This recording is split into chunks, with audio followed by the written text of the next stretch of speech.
Olá pessoal, tudo bem? Eu sou Natália Cuminali, jornalista especializada em saúde e CEO do Futuro da Saúde.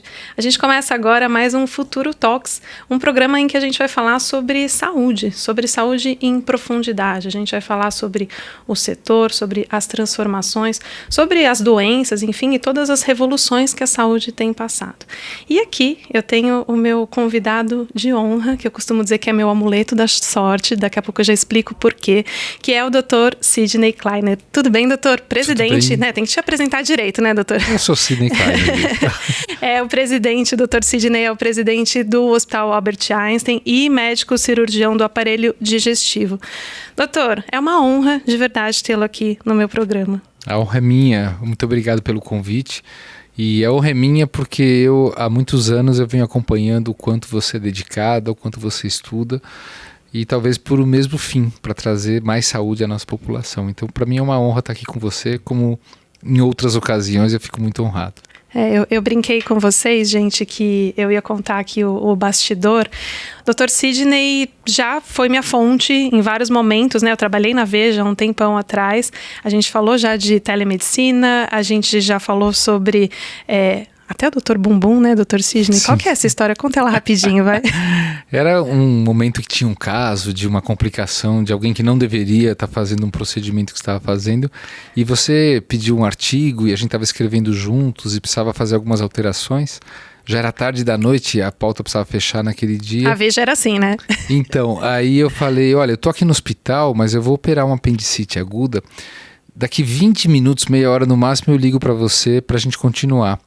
E eu acho que ela não acreditou muito. A história, achou que eu ia dormir. Eu não acreditei em nada. E aí passou 20 minutos, eu liguei e você falou, como assim você já operou apendicite? Eu falei, não, eu estava aqui no centro cirúrgico, eu continuo no centro cirúrgico, mas a cirurgia já acabou. E era isso mesmo que tinha acontecido. Não, foi assim, essa história marcou, porque na Veja a gente tinha a questão ali do fechamento e a preocupação, né, de ouvir o especialista, depois ajustar todos os detalhes, e quando o Dr. Sidney falou, daqui a pouco eu te ligo, falei, será, né? Enfim, um outro bastidor aqui rápido, que aí já dá o gancho para minha primeira pergunta, para a gente começar realmente a fazer a nossa imersão aqui na saúde. Eu brinquei que você é meu amuleto, porque minha segunda edição ali do podcast, né, que a gente fez do Futuro da Saúde, foi com você. E lá atrás, era julho de 2020. A gente estava passando por um momento bem difícil, Sim. né? Assim, a gente já tinha a pandemia, já tinha passado por um auge, por uma crise. A gente estava vendo o que estava acontecendo na Europa, chegando no Brasil, não tinha vacina, era um momento tenso. Você me contou um pouco dos seus bastidores e aprendizados dentro do Einstein, o momento que estava. E aí eu já vou primeiro para essa pergunta, né? Passamos desse tempo, né? Estamos aqui em 2022, quase ali 2 anos depois da nossa conversa, 1 ano e meio, né? Como que a gente está hoje? Como que você está do ponto de vista pessoal e do ponto de vista de gestor, né? O quanto que o Einstein cresceu também depois de todo esse tempo? Bom, aquele momento que nós conversamos, que foi no final quase de uma segunda onda que foi avassaladora, né? A gente chegou no Einstein a ter mais de 300 leitos de ocupação com Covid, mais de 100 pacientes na UTI, uma mortalidade enorme, mas uma capacidade de lidar com aquele momento que para mim chamou muito atenção conosco, com nossos colaboradores, porque um ano antes, no desconhecido, apesar da gente ter se preparado por uma onda que não veio na sua magnitude, na quantidade de pacientes, mas o Einstein estava preparado para atender esta quantidade que infelizmente passou para o setor público, mas o setor privado ele passou com poucos casos, já que o lockdown foi instalado. Naquela época, a afeição dos colaboradores que lidavam com gestão era de gente assim, como se fosse uma palidez de susto, sem saber como é que ia ser, a incerteza estampada no rosto. Era muita incerteza, né? Muita, porque você não sabia como ia ser o comportamento, pessoas que não deveriam estar morrendo. E na segunda onda, quando num determinado dia eu encontrei com uma enfermeira responsável da UTI, e ela falou que naquele dia eles tinham entubado por insuficiência respiratória 10 pacientes no apartamento normal. E traziam para a UTI. 308 pacientes leitos. O Einstein, naquela ocasião, tinha 640 leitos, metade do hospital de Covid.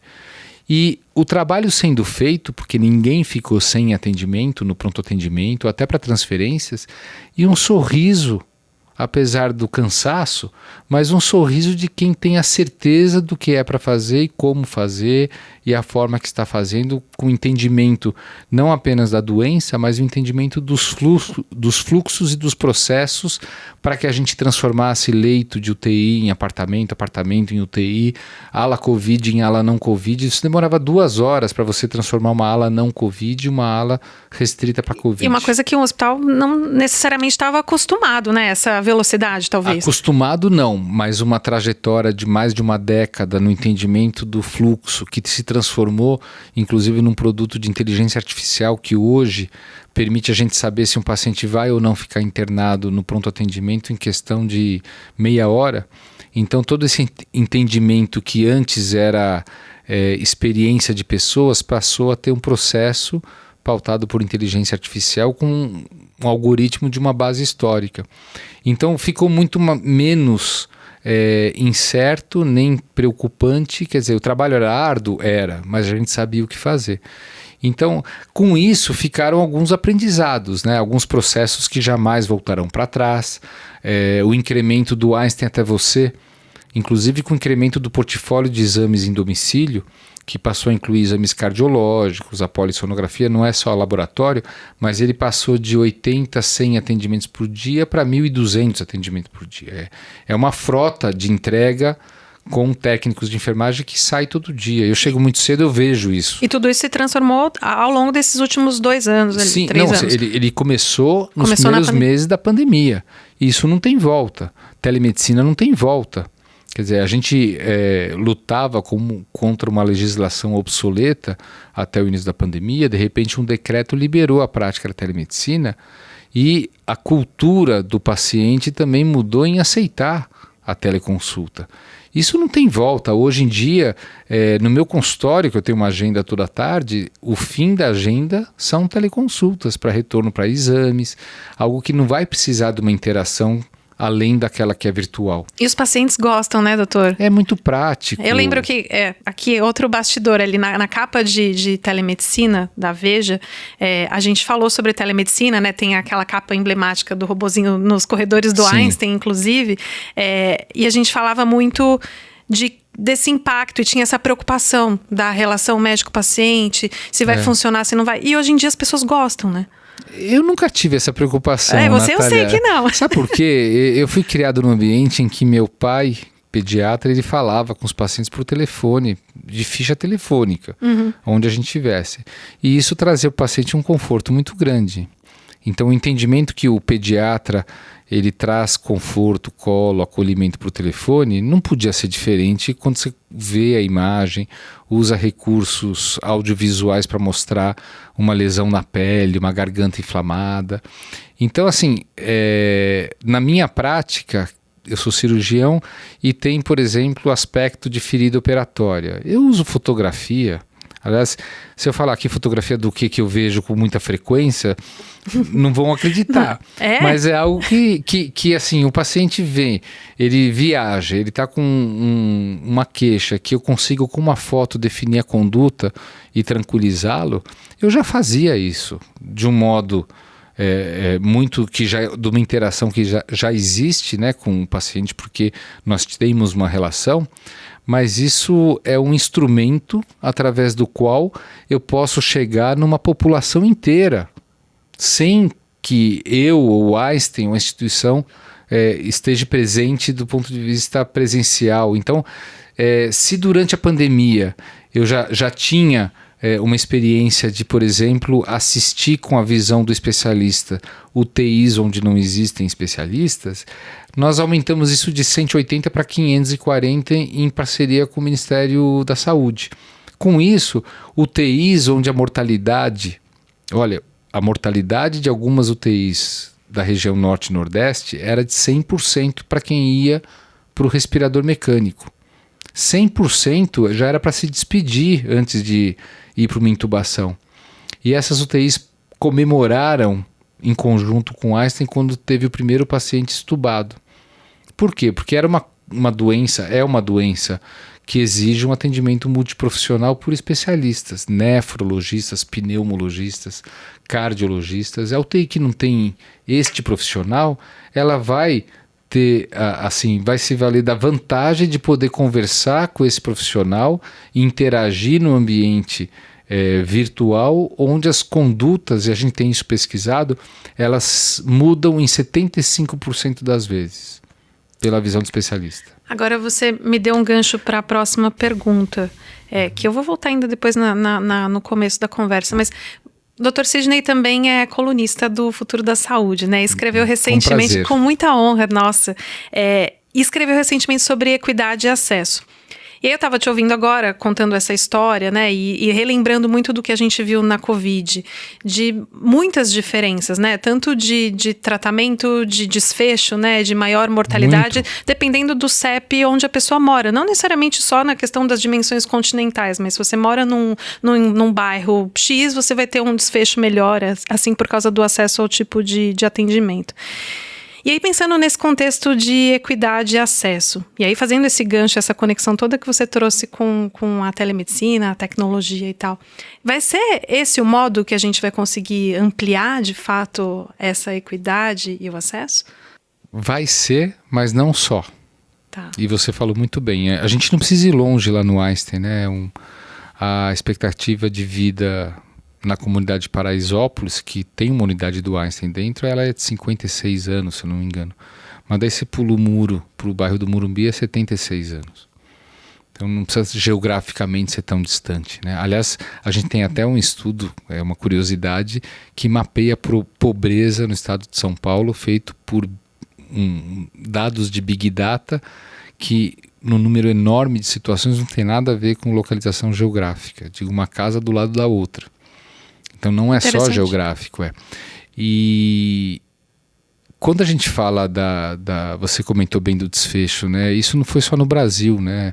Nos Estados Unidos a população negra morreu mais que a população branca. Sim. A população de bairros carentes, tanto no Brasil como em outros países, tiveram mortalidade que não é só por acesso, mas porque antes da pandemia já não tinham a preocupação ou não tinham um recurso de cuidar da própria saúde, tanto do aspecto nutricional, quanto no aspecto do controle das suas doenças crônicas, a importância de tomar um remédio para o diabetes, porque o posto de saúde mandou tomar, então naquele dia a farmácia popular estava fechada, então ele ficou aquele mês sem tomar.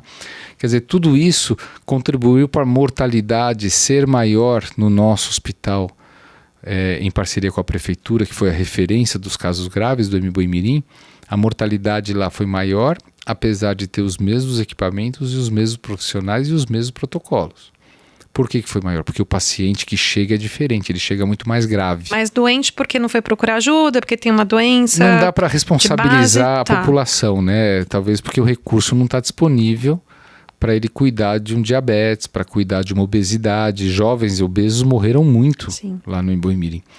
Então, a questão da equidade, ela vem um pouco antes da gente falar de saúde, né?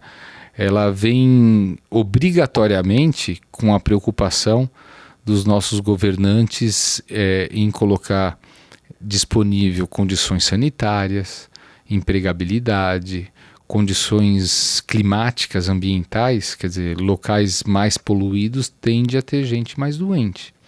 Ou locais onde o impacto de uma catástrofe ambiental, uma chuva, uma enchente, ele é muito maior numa determinada população do que em outra população. Então, isso aqui vem antes da saúde e até a própria fome. A gente está falando de saúde, mas quem é mal nutrido, tanto para a obesidade quanto para a falta de nutrientes, obviamente isso impacta na saúde. Então, isso vem antes. Quando a gente fala de saúde, obviamente a gente tem que ter uma coordenação dessa gestão que contemple a promoção da saúde, o entendimento, isso passa por comunicação e até educação. E aí eu faço aqui algo que é louvável, porque esse trabalho que você faz também contribui para a informação, para a população, para a educação, um papel que fez com que o Einstein também transformasse em algo estratégico uma diretoria de comunicação, porque está na nossa missão a equidade através do autocuidado, do empoderamento da informação. Sem informação a gente não entende, não engaja, né? Não engaja, isso mesmo. Você precisa entender o que você precisa fazer, né? Que é importante e o que não é. Sim. E então, na verdade, quando eu falo de promoção da saúde, eu preciso ter perto daquela população algo que mostre a importância e que dê o recurso para isso, ou seja, uma medicação que controla a doença crônica, uma segurança para que a atividade física seja feita, um combate à poluição através de áreas de verde, de natureza, que vão impactar na saúde mental, uma empregabilidade próxima à moradia, senão você vai perder 2, 3 horas em locomoção, que impacta a saúde mental também. Então, na hora que a gente fala em saúde, existe a necessidade da gestão adequada da saúde, de você encarar regiões de forma diferente, e aí entra a necessidade da informação através de volume de dados para saber o que é necessário de investimento em cada região. E a tecnologia, como você bem falou, ela é uma ferramenta indispensável para a gente fazer tudo isso. Mas agora eu entendi, quando você diz não só a tecnologia, né? Não é a transformação digital que vai resolver. Tem muita coisa junto nessa equação, né? Se eu for criar um ambiente de gestão de promoção de saúde, eu posso usar telemedicina para isso. Se eu preciso de informação da saúde daquele cidadão, um registro eletrônico me dá essa informação, esse dado que é transformado em informação, e eu sei do que precisa aquela área, que é diferente da outra área, até dentro de um município. E o contato com o especialista, já que isso é caro, pode ser feito através de um atendimento virtual ou entre médicos. O Einstein solucionou uma fila de 70 mil pessoas de dermatologia da prefeitura com um produto, uma iniciativa de teledermatologia. Qual que é a história essa? Não sei se eu me lembro. Isso foi no começo da gestão do prefeito João Dória ainda, que foi detectada uma fila de 70 mil pessoas que aguardavam consulta com dermato. E a nossa telemedicina já andava... A telemedicina já andava há bastante tempo, né? Sim, desde 2012. Isso. E aí a gente teve a ideia de criar um aplicativo onde o médico de família da unidade básica, ele anotaria a história, a queixa do paciente, uma foto da lesão dermatológica e mandaria isso para uma central. Então a gente chama isso de atendimento assíncrono, que não é em tempo real. E nossos profissionais dermatologistas da unidade de check-up, toda sexta-feira à tarde, eu acho, eles dedicavam algumas horas para olhar os casos. E aí é fácil. Eles davam 3 condutas. Ou continua aguardando o dermatologista, ou ensinavam o médico de família o que ele deveria tratar, como, ou biópsia urgente, porque aquilo pode ser um câncer de pele. Tá? Então, com essa atividade... Pelo aplicativo, eles recebiam esse feedback dos médicos que estavam vendo isso à distância. Era conversa por aplicativo, mas visto por um dermato. Claro. Que eram contra, foi uma imagina que vai dar certo e tal. E isso vai acabar com o nosso trabalho e tal. Em 6 meses, a fila de 70 mil pessoas foi embora. Eu não sei precisar aqui quantos pacientes tiveram câncer de pele evitados, mas certamente houve pacientes que tiveram. Sim. E o impacto positivo para o dermatologista, é difícil ver um deles hoje que trabalha sem telemedicina. Então vamos falar sobre isso, sobre a resistência, né? Pensando que o Einstein trabalha com telemedicina desde 2012. Em 2019, a gente teve a publicação da resolução e por causa de uma grande, do CFM, né, autorizando a telemedicina, e por causa de uma grande resistência da comunidade médica, a resolução foi revogada. Daí a gente corta para 2020, a gente teve a autorização da telemedicina em caráter emergencial. E aí não tinha mais como, né, ser tão resistente, porque era o que era necessário. Por que o médico, e aí sendo médico, você acha que pode me ajudar a entender isso? E também sendo gestor, porque tendo que gerir, né, muitos médicos, tem às vezes algumas resistências a essas mudanças. E eu queria também um pouco da sua percepção, se a pandemia, de alguma forma, e por ter colocado isso muito no nosso radar, está quebrando um pouco esses paradigmas. Eles estão olhando e gostando dos aplicativos, entendendo que esse é o caminho. Eu adoro esse tipo de pergunta, porque assim, a minha geração foi formada num formato muito tradicionalista, e se pregava-se, né, a autonomia da decisão. Era o médico, seu estetoscópio e a caneta, e eu tenho o conhecimento daquilo que é melhor, pela minha experiência, eu faço assim porque eu sempre fiz assim. E hoje a medicina baseada em evidência mostrou que isso não existe, né? Hoje você não vai entregar a saúde se não trabalhar em times, porque você precisa de vários especialistas. Você não vai conseguir trazer o melhor desfecho se não adotar algo que te ajude a poupar o seu tempo dedicado a tarefas que não agregam em nada, para que você dedique o tempo a tarefas que façam alguma diferença. Por exemplo, anotar a história de um paciente durante uma consulta num prontuário eletrônico. Tem coisa mais desperdiçada do que aquele momento que você está com o seu paciente e você precisa, só um minuto, eu vou anotar. Sim. Quer dizer, hoje... Ele podia ouvir, já escuta, hoje não. Então, hoje já tem aplicativos que durante uma conversa de médico e paciente, o aplicativo reconhece palavras que são relevantes para um prontuário e já coloca no box certo daquele prontuário. Que legal. Isso é ótimo, né? Eu posso fazer mais consulta, mas também posso dedicar mais tempo àquela consulta. Aquele paciente que está lá para interagir, né? Muitas vezes o acolhimento e o colo que traz a cura e não o remédio ou tratamento, né? Depois tem até uma curiosidade para contar disso. Mas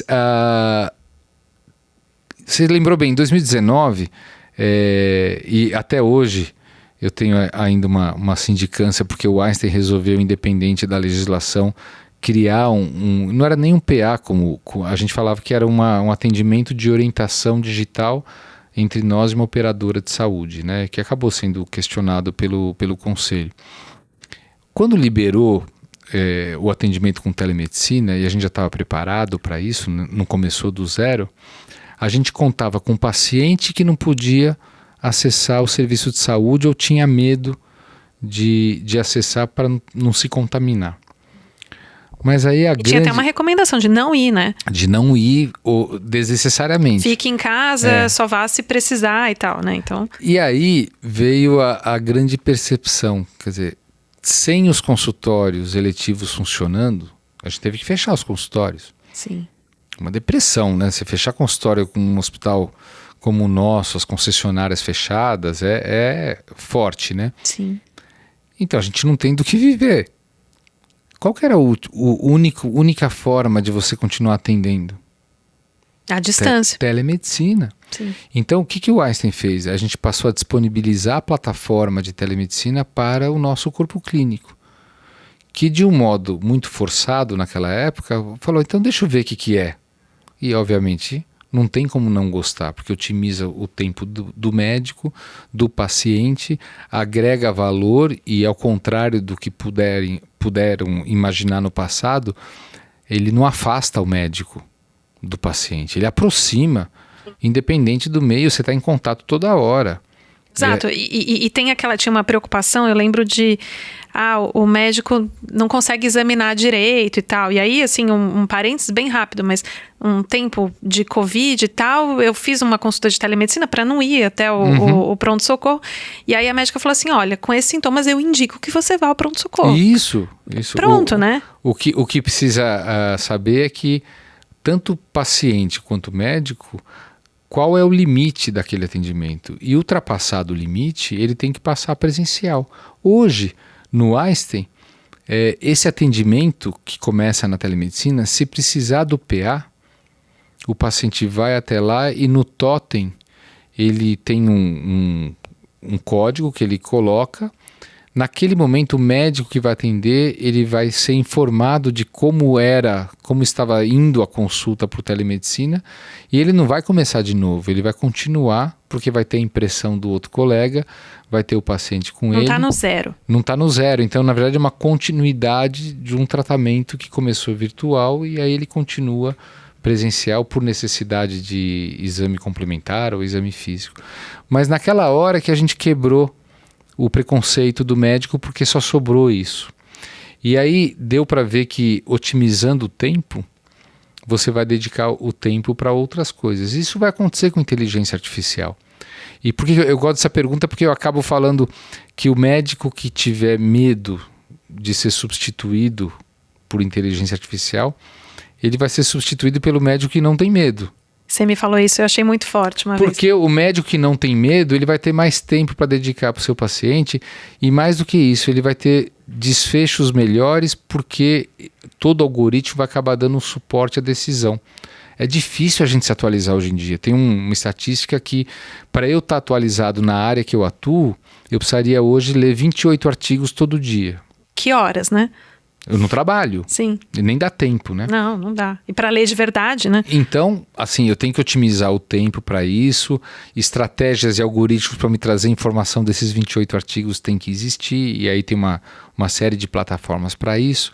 Então, essa mudança do mindset, e ontem a gente formava a 3ª turma de medicina na nossa faculdade, essa mudança de mindset, ela vai acontecer com a mudança da geração. Essa geração que está se formando agora, ela está estudando e aprendendo medicina neste ambiente. A minha geração, ela vai precisar trocar muito e entender que aquilo que antes pode ser um preconceito, ele de fato entrega valor para os dois, para o médico e paciente. E aí agora então eu vou pedir para você voltar no que você queria falar sobre a questão do acolhimento e o colo, e que às vezes isso leva mais a cura ali do que um atendimento, e fazer um pouco esse paralelo, porque você trouxe, né, essa questão das gerações, então a tecnologia entrando nas gerações, os jovens, eles já nativos digitais, né, tanto na tecnologia e no atendimento. E aí entra um pouco, que aí a gente escuta, enfim, a questão da atenção, do carinho, do olho no olho, o quanto também isso não é importante ensinar para essa nova geração, porque saúde também é relação médico-paciente, né? Não é só a tecnologia, né? Totalmente. Então tem que tomar cuidado para não ir muito para um lado, nem muito para o outro. Mas quando a gente vai para um lado, a gente leva o outro junto. Tá. Gente, nós fomos todos obrigados a ficar em casa. Sim. Certo. Sim. Nesse ínterim, meu irmão se mudou do Brasil para Israel. Ele já tinha uma situação aqui que não estava boa para ele, queria... Hoje eu falo muito mais com meu irmão do que eu falava antes. Aqui. Converso com ele quase toda semana, ou cada 2 semanas. E ele está lá em Israel. Sim. Quer dizer, a gente está mais próximo hoje do que estava quando ele estava aqui. Eu não vou tocar, mas assim, a emoção ela é a mesma pelos recursos. A conexão, né? É a mesma. E nós todos fomos colocados em casa e não deixamos de interagir. Infelizmente, nem toda a população tinha condições de fazer isso, mas quem teve condições de trabalhar, de interagir com pessoas, interagiu de maneira virtual. E o acolhimento com o paciente, na verdade, só se você está disponível já é um acolhimento. E isso é obrigatório, a gente deixa, sei lá, você faça uma cirurgia, se eu não estou 24 horas disponível, isso gera uma ansiedade, uma preocupação no paciente que pode até contribuir para um mau desfecho. E o exemplo que eu ia dar, que é bem interessante, é que, quem lida com um pouquinho de ciência, você sabe disso também, os estudos, por exemplo, de uma nova medicação, eles são feitos geralmente que a gente fala duplos cegos e randomizados. Quer dizer, 2 pacientes tomam a medicação, ela pode ser placebo, pode ser a medicação, e ninguém está sabendo quem está com placebo ou medicação. E recentemente começou a ter alguns estudos onde tanto o pesquisador quanto o paciente sabe o que está tomando. Ah, interessante, muito, né? Muito. Não acompanhei essa. E aí, isso foi se eu não me engano, foi um trabalho na Inglaterra. E foi feito com síndrome... zero cego, né? Nada cego, totalmente aberto. Uhum. E foi feito com síndrome do intestino irritável. A síndrome do intestino irritável não é uma doença, de fato. Ela é uma alteração funcional dos movimentos do intestino que tem como deflagrador um gatilho emocional e que incomoda, às vezes dá cólica, pode dar diarreia, às vezes prende, tem vários espectros, às vezes estufamento. E existem algumas medicações que são voltadas para normalizar essa motilidade. Então foi feito um trabalho desse, com síndrome do intestino irritável, com o paciente sabendo que ele está tomando uma nova droga ou que ele está tomando farinha. E todo mês voltava à consulta. Sabe qual foi a diferença do desfecho de melhora dos 2 grupos? Nenhuma. Não? Não. A nova droga e a farinha trataram igual. Que interessante. O que tratou o intestino irritável? O retorno a cada 30 dias.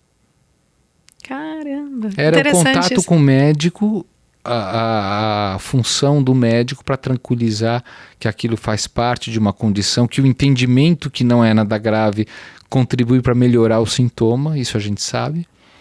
E o paciente que estava tomando farinha, ele estava melhorando igual a medicação nova, porque ele voltava todo mês no médico. Mas é que o médico tem um papel mesmo muito fundamental, né? Quando você está doente, quando você tem alguém que está doente, você quer ouvir o médico. Para ele te dizer, olha, tá tudo bem, tá dentro do esperado, vai seguir assim, né? Dá uma segurança mesmo, faz todo sentido. E dá também naquilo que a gente falava de engajamento. Como é que eu vou querer que a população cuide da pressão alta se eu tiver 5 minutos para falar com ele? Sim, exatamente. E às vezes ele não está te ouvindo também direito, né? Não, ele estava fazendo outra coisa. O que eu ia te perguntar... Não, eu estava vendo aqui no meu roteiro, porque eu estava um pouco nessa dúvida das mudanças da medicina. E acho que tem um tópico que a gente não falou, dessa transformação toda do médico e dessa, né, 28 artigos que você disse, mais a tecnologia, mais, enfim, todas essas questões. E aí entra num tópico ali de saúde mental.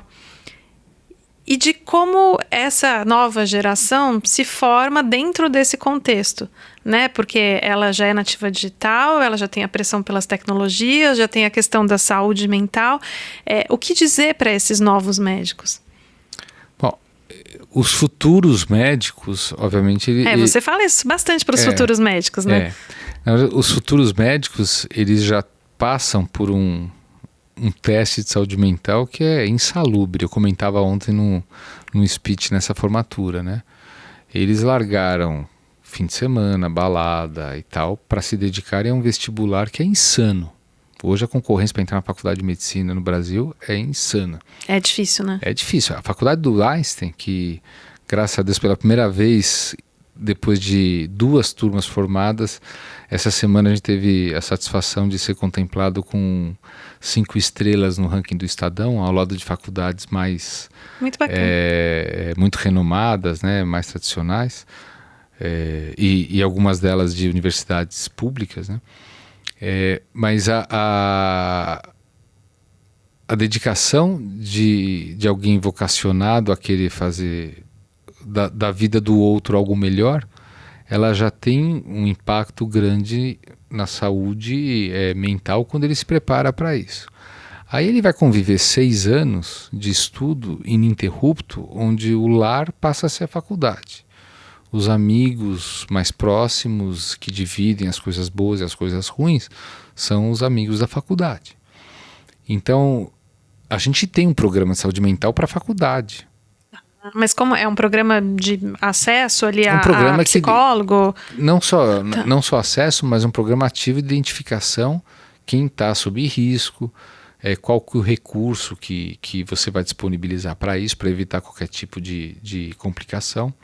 Algo que durante o enfrentamento da pandemia foi fundamental para nossos colaboradores. A gente já tinha um programa de saúde mental chamado Calmamente dentro do hospital, e que durante a pandemia, assim como outras atividades foram exponenciadas, né, ele se transformou no programa Ouvide, que treinou quase 400 profissionais, 24/7, que estariam à disposição para atender o telefone, com treinamento adequado do reconhecimento do risco, encaminhamento para o serviço necessário.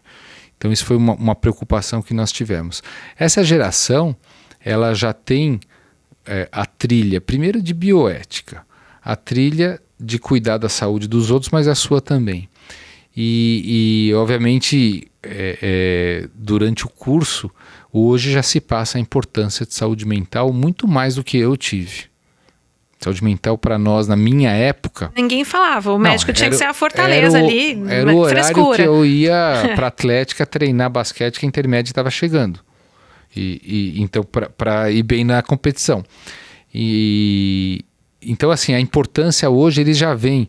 E a outra coisa é que na nossa faculdade, esse aluno no primeiro ano ele já sai com equipes do programa Saúde na Família. Como assim? Ele já faz parte do... Como paramédico. Ah. Então ele já vai viver o atendimento, ele já vai ver a importância do acolhimento. Ele vai frequentar um hospital público onde isso é levado em consideração. Então a formação dessa geração, independente das pressões que você comentou bem, ela já é por isso. E a gente, que foi criado para ser uma fortaleza, a pandemia ajudou demais. Ajudou? A mostrar que não é. E eu sou uma prova viva disso. Eu comecei a história da pandemia chegando no Einstein umas 6 da manhã todo dia, independente de ter o que fazer ou não ter, porque não tinha consultório, com medo de pegar elevador com muita gente. Depois eu participei daquele projeto que o Banco Itaú investiu, que tinham 7 conselheiros para dirigir investimentos na Covid, todos pela saúde, que foram 4 meses de reunião às 7 da manhã, todos os dias, incluindo sábado, domingo e feriado. Todos os dias? Todos os dias. Quando tinha uma cirurgia de urgência, eu marcava antes, para 7 da manhã tá a postos. Depois eu tinha que tomar decisão, vendo o que acontecia nos 2 hospitais públicos, a relação com como é que eu vou fazer para ter o hospital de campanha, que a gente via um risco enorme, o hospital foi construído, quanto que eu vou comprar de álcool gel? Alguém se preocupou com isso? 40 milhões de reais a gente ia perder por vencimento porque a gente comprou álcool gel demais. E não precisou. Foi tudo para mais de 100 hospitais do setor público, do SUS, esse álcool gel. Do ponto de vista de governança do Einstein, eu não pude respeitar as alçadas que a gente tem para aprovação de investimento. Era assim, era uma situação atípica. Tem um respirador que agora a gente achou no começo, né? Vai custar 5 milhões, a comprar 10. Eu não fui perguntar dentro de conselho se eu tenho investimento para isso. E no fim das contas a gente captou também em doação algo que mitigou tudo isso. Mas para você ter uma ideia assim, do impacto, assim, sem atividade como médico, que para mim faz muita falta. Hospital fechado, que eu falei para você, dava deprê de andar pelo hospital. Sim. As pessoas com os nervos à flor da pele, mas você via discussões que às vezes ficavam até bastante acaloradas e autênticas, né? Uhum. E aí chegou uma hora no meio do ano que eu falei, eu estava chorando à toa, sozinho, e muita gente convivia comigo, pessoal da comunicação, pessoal da assessoria, enfermeiros, e tinha quem ficava lá naquele diazinho na presidência, na parte executiva, e aí uma pessoa que para mim é uma pessoa querida, que me conhece bem, uma enfermeira, Andréa, ela foi a principal pessoa que fala assim, eu faço terapia e está me ajudando muito, eu acho que você devia fazer também. Tá. Até então não tinha passado Nunca isso. fiz na minha vida, nunca. Então assim, eu comecei uma terapia, e aí fui atrás de um colega que indicou uma psicóloga. Imagina o que eu me sentia como um risco. Sim. De estar exposto a fazer terapia, não queria construção da confiança. Da confiança, tem a comunidade judaica que eu não queria que saísse de uma... E aí passei a fazer uma terapia toda terça-feira à noite, 7 da noite, por incrível que pareça, nunca falhou, nunca teve uma apendicite no horário que pudesse me tirar, e me fez muito bem. Você continua? Não, foi 1 ano. Tá. Podia ser uns 8 meses, ela queria me dar alta, eu não queria. Uhum. Eu não queria. E aí acabou. E no final do primeiro ano da pandemia, eu pensei assim, eu preciso descansar e sair daqui e ficar seguro.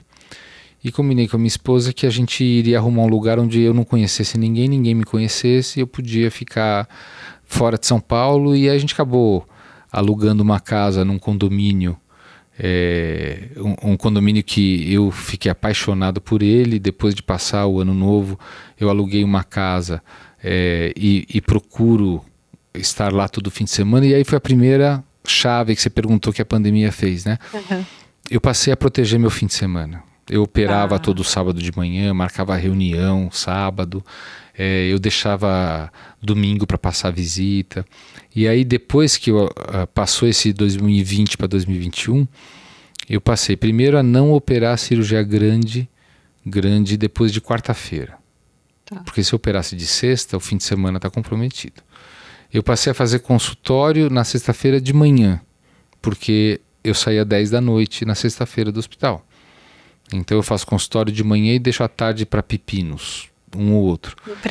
Imprevisto. E no fim da tarde eu saio para o interior, para essa casa, e aquilo que eu tinha como compromisso de fim de semana, um esporte que eu sempre fiz de sábado, passei o tênis para terça-noite, que é a terapia da terça-noite, que foi substituída pelo tênis. E o fim de semana ficou protegido. Os pacientes que, porventura, mesmo com cirurgia pequena, eu marco de sexta, eles sabem que o meu time, que é altamente competente, eles vão dar alta no sábado, e eu não vou estar, mas eu estou para qualquer emergência. Já voltei para emergência de lá, mas eu passei a ter um fim de semana que é dedicado a mim, a minha esposa, a relação com a família, e que a gente curte muito, e isso mudou minha vida. Então é a pandemia que mudou. Eu trabalho muito, eu durmo pouco durante a semana, mas eu procuro no sábado e domingo. Foi difícil para você, não difícil obviamente a pandemia, mas tomar essa decisão, fazer como não sei se você se chamava antes de workaholic, eu acho que até hoje você é, mas essas decisões de parar mesmo, de fazer a pausa, porque eu acho que esse é o rompimento ali, que Sim. Às vezes é difícil, né? Não foi difícil porque a coisa foi empurrando, Tá. E aí eu acho que são essas oportunidades que a pandemia nos deu, né, do âmbito pessoal. Tem várias oportunidades que na saúde a pandemia também mostrou, e não foi tão difícil porque ou era isso ou era um prejuízo enorme da saúde mesmo. Sim, e como a sociedade também agora está olhando para isso de um jeito mais cuidadoso, né? Sim, totalmente. Até o home office, que antes achou-se que ia se substituir o presencial, hoje está provado que não vai, mas um mix dos dois é bem tolerado, e ao contrário, é incentivado em algumas indústrias que, por exemplo, na sexta-feira libera para o home office, por exemplo. Então já é uma preparação para você renovar baterias, né? E agora você me trouxe um pouco desse contexto da mudança pessoal, né? Esses 3 anos ali quase de pandemia. E na gestão, e no Einstein, né? O quanto o Einstein se transformou nesses tempos, né, que a gente passou. Quais foram os aprendizados que você avalia, assim, porque assim, é isso, já estava na vanguarda de várias coisas, né, de tecnologia, de uso e tal, mas também teve que aprender muita coisa, né? Teve. Assim, se eu fosse falar do ponto de vista de gestão e de adoção de protocolos, tecnologias, tudo ficou um aprendizado da pandemia de processos que antes a gente fazia talvez numa menor escala, numa maior escala. Aquilo que eu te falei da palidez do incerto no começo e depois do grande volume de trabalho, mas eu sei o que fazer. Segundo, o entendimento da cultura digital, porque a gente sabe que vários problemas são solucionados com um algoritmo, com um robô. Hoje tem um robô que leva o paciente da internação para o quarto. Ah, é? Com um tablet que ensina como o quarto funciona e dá as orientações de prevenção de queda, por exemplo. Mas muita coisa que a gente aprendeu, e não foi algo ativo, mas foi uma consequência, é o alinhamento de valores dos profissionais que trabalham lá e se dedicaram muito, e a importância da relação com o humanismo do colo por qualquer profissional que atua no hospital. Eu não canso de receber hoje em dia elogios quanto à forma que pacientes são atendidos. Às vezes nem meu paciente, mas um conhecido, e fala assim, olha, eu fui tratado tão bem, mas com tanto carinho, até a moça da limpeza perguntou como eu estava, e tudo isso eu acho que teve a ver com a pandemia, porque a sensibilidade do profissional de saúde, ela também foi atingida, e ele também perdeu entes queridos, ele também ficou doente, e viu-se a importância. Ele se viu naquela situação também de vulnerabilidade, total, né? Porque ir para o hospital, querendo ou não, você está indo por algum problema, totalmente, né? Totalmente. Teve colaborador nosso que está até na nosso documentário que foi para a Globoplay, Mas um colaborador que atuava no Hospital do Boimirim, que teria condições de ir para outro hospital, ele quis ser tratado lá, ele foi entubado e ficou grave, saiu. E o carinho que os seus colegas tiveram lá é algo que é emocionante demais. Aliás, um convite para o documentário. Sim. Mas hoje, eu vejo cenas. Teve uma paciente no meu consultório que ela estava lá por um motivo, era uma primeira consulta, e ela explicou que ela teve um Covid, que ela ficou 60 dias internada. E ela contando que tinha uma técnica de enfermagem que chegava todo dia, antes de começar o dia, ela lavava a cabeça dela entubada na UTI, com respirador mecânico, ela lavava o cabelo dela com creme, ela escovava e fazia uma trança, e isso era um bem-estar para ela, que ela começou a chorar copiosamente de lembrar. Lindo isso. Isso é lindo. É. Então esse entendimento do nosso colaborador, ele está passando aquilo que a gente fala que é muito importante pro paciente, para a população, que é o humanismo dessa relação, e que inteligência artificial e tecnologia não vai roubar, vai permitir. Agora, eu queria perguntar um pouco sobre essas inovações que a gente tem por vir. Eu entendo que o acolhimento, essa conexão, todas essas questões, elas não vão ser substituídas, obviamente, por um robô, né? Uhum. Mas a gente está caminhando um pouco para uma saúde ali mais conectada, mais digitalizada. Então, eu queria entender um pouco em relação às tendências, de para onde que a gente está indo. A gente fala de metaverso, mas eu não sei o quão distante o metaverso está da realidade. A inteligência artificial é uma realidade, mas ainda entendo, e você vai me dizer que muito pontual, ainda os usos, né? Talvez a gente ainda vai se desenvolver. E a questão da jornada mesmo digital do paciente, de você realmente fazer tudo conectado, né? Você olhou o seu relógio, que é um wearable, que monitora. Então, o quão distante a gente está dessa saúde totalmente conectada? A gente não está muito distante. Eu acho que talvez o que vai carecer aí é o complemento dessa mudança de cultura e o investimento. Mas eu vou te dar um exemplo, né? Quando eu tive numa visita para Israel, numa operadora de saúde que é verticalizada, Israel, você conhece bem, que você conhece sistemas de saúde, mas ele verticaliza através de 4 Hospital Medical Organizations, HMOs, a saúde da população inteira.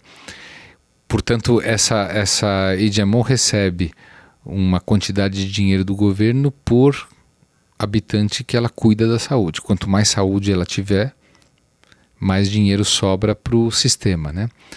Então, o investimento para prover saúde, e o modelo de remuneração ele muda aí, né?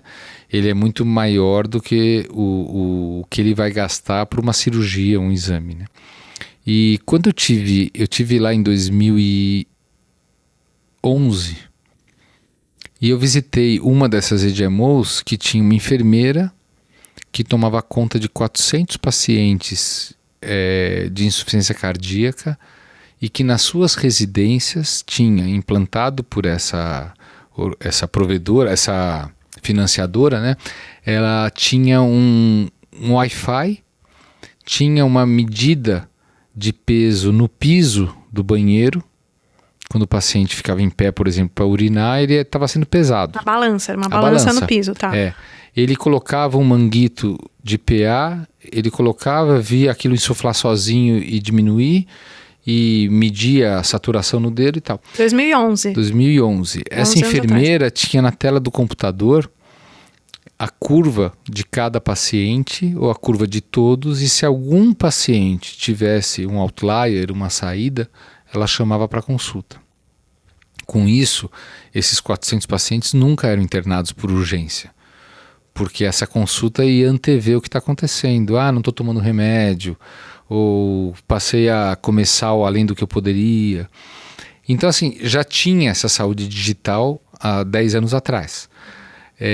O que vai faltar? Vai faltar investimento, obviamente, para isso, mas o modo que você tem de monitorização, de suporte à decisão com inteligência artificial. Hoje, dentro do Einstein, por exemplo, a gente tem um centro de monitoramento que usa inteligência artificial para nos avisar de todos os leitos se algum paciente deixou de receber uma medicação, ou se o anestesista silenciou o alarme de um monitor, ou se o traçado eletrocardiográfico de um paciente monitorizado está fora do normal e ninguém está tomando atitude. Inteligência artificial já está fazendo isso. Está fazendo isso. Aliás, é algo que... Mas talvez, então, a expansão da tecnologia vai depender da mudança do modelo.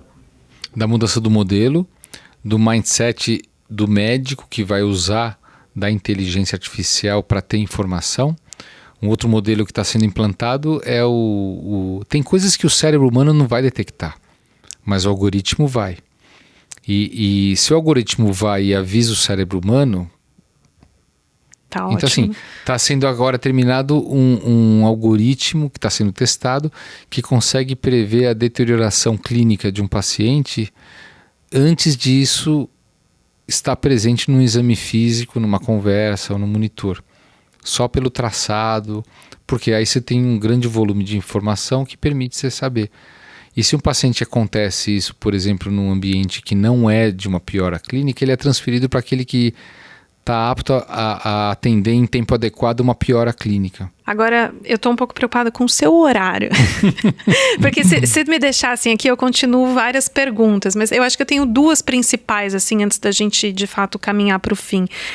Pensando no Einstein como negócio e como estratégia, né? Assim, como setor da saúde, né? Qual que é o papel do Einstein no setor da saúde? E aí, obviamente, a gente vai encaixar um pouco desse novo investimento em educação também, que eu acho que, né, você citou até esse reconhecimento das faculdades de medicina e tal. Então, eu queria entender um pouco esse posicionamento do Einstein nesse momento e um pouco de projeção para 23, né? Para 2023, como que você vê o que vai acontecer com o hospital, com a instituição?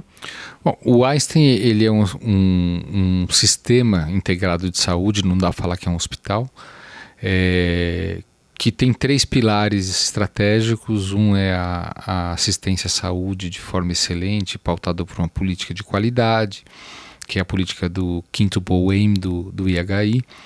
Ele tem um segundo pilar que fala de ensino e educação da população. E tem um terceiro pilar de pesquisa e inovação como algo que permite gerar conhecimento e inovar a benefício dos outros dois, né? Tudo isso sustentado por uma base sólida de responsabilidade social, o que significa equidade. E dentro desse âmbito, todas as nossas atividades elas são plotadas nesses pilares. Então o ensino cresce porque nós sabemos que a capacitação profissional é o que vai levar uma gota de Einstein para cada cidadão, que é o propósito, para vidas mais saudáveis. Então, se eu tenho um ambiente de formação e que esse profissional formado ele vai trabalhar numa comunidade, sei lá onde, ele está levando uma gota do Einstein para lá. E dentro da área hospitalar, o Einstein ele acabou trilhando a alta complexidade como o grande diferencial, com profissionais dos melhores, mais capacitados, com tecnologia de vanguarda, com essa relação do profissional bem capacitado com a tecnologia, trazendo os melhores desfechos com tudo que tem disponível no mundo para tratar situações de alta complexidade e iniciativas como a medicina de precisão, por exemplo, que a gente vem de uma forma arrojada também criando dentro da nossa organização. Então, esse é o jeito do Einstein fazer, mas com a base da equidade a gente quer atingir cada vez um número maior de pessoas. É uma organização sem fins lucrativos, uma empresa de assistência social que não remunera acionista e que tem como propósito entregar vidas mais saudáveis. Para isso a gente precisa ter um bom resultado, para que esse resultado seja reinvestido em tudo isso. E aí atingir mais pessoas significa a educação, uma das estratégias, expansão mesmo das unidades de hospital. Que acabou acontecendo pela primeira vez no ano passado. O Einstein passou a ter um hospital fora do estado, o Einstein de Goiânia, e por conta disso nós assumimos um hospital público ao lado o Hospital de Aparecida de Goiânia, que já está tendo algo que nunca teve, que é uma atividade de hemodinâmica com cardiologia e hemodinâmica dentro do hospital público, serve vários municípios. A gente vai começar um programa de cirurgia bariátrica que nunca aquele município teve. Então esse binômio hospital privado e público, a gente sabe que funciona bem. Mas às custas desses projetos e muito usando ferramentas tecnológicas, o nosso objetivo é atingir um número maior de pessoas como algo que permita exercer esse propósito. Então o Einstein para 2023 é o Einstein que vai adotar o que está disponível, que nos permite continuar sendo sustentável para atingir um número cada vez maior de pessoas, ser protagonista na influência que a gente entende que seja bom para a saúde da população e nunca deixar de ser, do ponto de vista de desfecho, o hospital que permite ter os melhores desfechos, com os melhores profissionais, com as tecnologias que existem disponíveis. Eu tenho mais várias perguntas no meu roteiro, não vou fazer, mas eu tenho uma última pergunta que eu acho que é importante ter a sua visão, que é, e aí a última mesmo, você já pode fazer o seu fechamento nesse racional, assim, mas para quais pautas a gente tem que olhar, para quais pautas a saúde tem que olhar a partir de agora, né? A gente tem um novo governo, a gente tem vários desafios dentro do setor, considerando o envelhecimento da população, considerando o aumento de doença crônica, considerando modelos de remuneração, enfim, tem muita coisa acontecendo, muita, né? Eu posso ficar aqui falando um monte. Quais são as pautas que tem que entrar no nosso radar? O que é importante a gente olhar para transformar a saúde? Essa pergunta eu acho que dá um simpósio, né? Dá. Você faz assim só um pouquinho, um spoiler, e depois a gente faz um simpósio. Você já falou, pressões de envelhecimento, pressão de doença crônica. O Brasil não se preparou para isso. Gestão do cuidado, né? A coordenação desse cuidado, né? Nós temos aí instituições extremamente preparadas, o CONAS, o CONASEMS, que representam estados e municípios, para que você organize e tenha um referenciamento da atenção primária para a secundária, para a terciária. Isso é um atributo do Ministério da Saúde. Aquilo que a gente adota como um pilar, a educação da população, é fundamental. Uma liderança única que eduque a população, isso tem de ser instalado, né? Então, a agenda para a saúde é uma agenda que a gente tem uma lição de casa enorme para fazer. E para que a saúde seja sustentável, para que se coloque a saúde como objetivo final e não o retorno do investimento ou a remuneração como um business. É muito difícil, né? Muito triste você olhar para os Estados Unidos, que inverte 18% do PIB e tem uma longevidade comparada aos países desenvolvidos a pior do que tem, né? Então a gente tem que olhar isso como uma meta e, principalmente, se para o SUS é difícil algumas agendas, existe, e a gente tem 1000 exemplos para mostrar, na parceria público-privada, algo de muito valor em que a gente consegue, depois de vencer vários obstáculos, a gente hoje implementa nas parcerias público-privadas algo que é benefício para a população. A própria telemedicina saiu de 500 mil usuários para mais de 2 milhões de usuários. E vários deles são do SUS. Então, é uma agenda que a liderança do Ministério, dos estados e municípios tem de ter em comum, e as demandas de cada região do país, elas são diferentes. Então, para ter o diagnóstico, um plano de investimento, a adoção da tecnologia pode ser feita através de parceria público-privada, tanto quanto para pesquisa, para inovação, e fazer aquilo que está na nossa Constituição, para a maior universalidade, integralidade, e que a gente consiga ter uma população mais saudável. Eu vou interromper então o seu simpósio só por causa da sua agenda. Muito obrigado. Eu queria agradecer demais, doutor Sidney. Foi de verdade uma honra ter você aqui. Eu que agradeço, uma oportunidade gigante de falar sobre isso.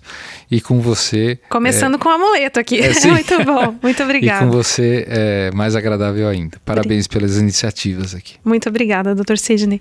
O Futuro Talks termina agora. Eu queria agradecer a todos vocês que nos acompanharam. Queria avisar também, esqueci de avisar lá no começo para vocês assinarem o canal e também ativarem as notificações para não perder os próximos conteúdos. Até mais!